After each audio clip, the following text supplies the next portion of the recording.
Do subscribe our YouTube channel and press the bell button. Ayesha 9 साल की हो गई और शादी के बाद उसका मोटा गोल मटोल शरीर लोगों का ध्यान खींचने लगा। अपने पूर्ण विकसित शरीर के साथ आयशा किसी भी अन्य युवा महिला की तरह बन गई, लेकिन उसका गोल चेहरा, बड़ी आंखें और मासूमियत अभी भी उसकी बचपन की उम्र को दर्शाती थी। प्रस्थान के समय जब पैगंबर आयशा को अपने साथ लेने आए तो वे गुड़िया से खेल रही थी। जब आयशा खेल रही थी तो पैगंबर ने उसका हाथ पकड़ लिया और उसे खेलने से मना किया। आयशा, जो निर्दोष थी और इस बात से अनजान थी कि वे अब पैगंबर की पत्नी थी, अबू बकर ने पैगंबर के साथ जाने का आदेश दिया। उनकी सभी पत्नियों में आयशा सबसे ज्यादा प्रिय थी। हजूर आयशा को अपने पास रखते, यहाँ तक कि जब जिहाद के लिए जाता था तो आयशा को भी अपने साथ ले जाता था। एक दिन जब पैगंबर जिहाद के लिए गए, जैसे आमतौर पर जब जिहाद होता था तो पैगंबर आयशा को एक सुरक्षित स्थान पर छिपा देते थे और अविश्वासियों के साथ युद्ध में शामिल हो जाते थे।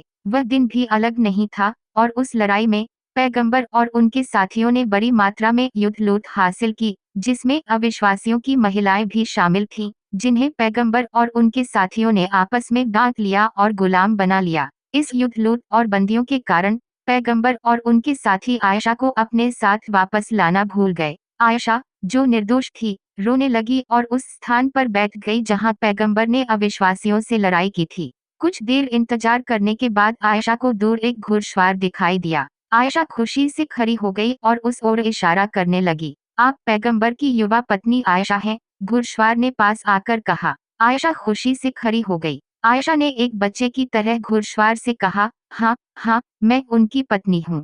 क्या आप मुझे उनके पास ले जाएंगे? वे मुझे भूल गए हैं। हाँ बिल्कुल, तुम वास्तव में पैगंबर की पत्नी हो, मैं तुम्हें वहां जरूर ले जाऊंगा। लेकिन क्या आप मुझे जानते हैं? घुड़सवार ने बातचीत जारी रखते हुए पूछा। नहीं, लेकिन अगर आप मुझे वहां ले जाएंगे तो मैं निश्चित रूप से पैगंबर के सामने आपकी प्रशंसा करूंगी, आयशा ने मासूमियत से मधुर स्वर में कहा। यह सुनकर घुड़सवार ने हंसते हुए कहा, नहीं नहीं, इसकी कोई जरूरत नहीं है। मैं पैगंबर का नौकर हूँ और मैं चाहता था कि आप मुझे पहचान लें। अगर आपको कभी किसी चीज की जरूरत हो तो मुझे याद करना। घुड़सवार ने अपना परिचय दिया और आयशा की ओर हाथ बढ़ाया। आयशा, जो कुछ समय से घोड़े पर चढ़ने के लिए तैयार थी, जैसे ही उसने घुड़सवार का हाथ अपनी ओर देखा, वे घोड़े की पीठ पर कूद पड़ी। आयशा ने घोड़े को आगे बढ़ाया और घुड़सवार ने लगाम पकड़कर उन्हें अपने गंतव्य की ओर निर्देशित किया। जब वे मदीना पहुंचे तो वहां पैगंबर के अभयारण्य के आसपास भीड़ जमा हो गई,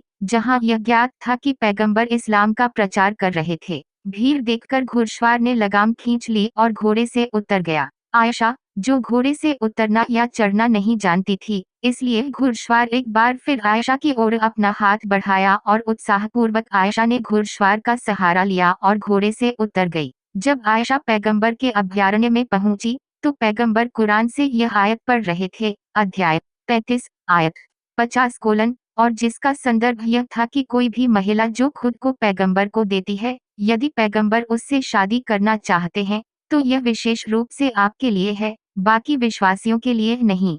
हमने निश्चित रूप से जानते हैं कि हमने उन्हें उनकी पत्नियों और उनके दाहिने हाथ वालों के संबंध में आदेश दिया है कि तुम पर कोई दोष न होगा। इसका संदर्भ यह है कि हर महिला पैगंबर के लिए वैध है, चाहे वे पत्नी हो, बेटी हो या खुद को पैगंबर को देने के लिए तैयार कोई महिला हो। सही बुखारीन 1788 आयत को सुनकर आयशा को ईर्ष्या महसूस हुई। उसी वक्त पैगंबर के पास खड़े हुए हजरत उमर और हजरत अली ने आयशा को देखकर पैगंबर के कान में कुछ कहा। वह सुनकर पैगंबर का चेहरा लाल हो गया और वे आयशा को गुस्से से घूरने लगे। घुड़सवार, जो पहले ही आयशा को अभयारण्य में छोड़ चुका था, वे सहमति के साथ वापस लौट गया। अली ने आयशा को पैगंबर के पास जाने का संकेत दिया। पैगंबर, जो सख्त भाव के साथ बैठे थे, तभी आयशा ने अपने तरीके से सलाम के साथ उनका स्वागत किया और उनकी गोद में बैठ गईं। आप अब्दुल्ला के साथ कहाँ गए थे? पैगंबर ने आयशा को अपनी गोद से उठाते हुए पूछा। अब्दुल्ला, आयशा एक क्षण के लिए विचार करने लगी। फिर आयशा ने मासूमियत से कहा, वे बहुत नेक इंसान है। आप वहाँ मुझे भूल गए और उस गरीब आदमी ने मेरी मदद की और मुझे मेरी मंजिल तक पहुँचाया। यह सुनकर पैगंबर का चेहरा और भी लाल हो गया। उसी समय उमर और अली भी कमरे में आ गए। अली ने कहा, हे पैगंबर, मैंने अब्दुल्ला की तलाश की लेकिन वह मदीना छोड़ चुका है। उन्होंने प्रवेश किया। क्या अब्दुल्ला ने तुम्हारे साथ कुछ किया?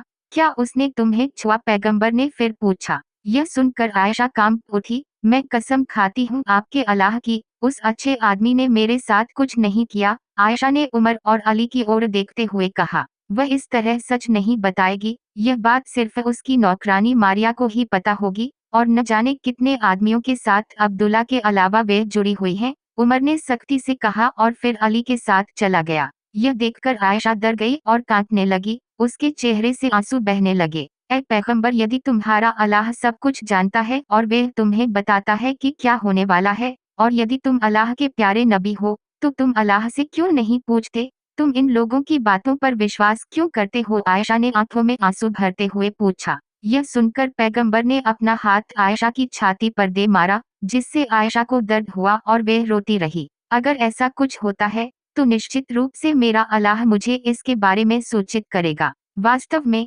अल्लाह सच्चा है और उसे हर चीज पर अधिकार है, पैगंबर ने कहा और फिर कुरान की एक आयत पढ़ी और वहां से चले गए।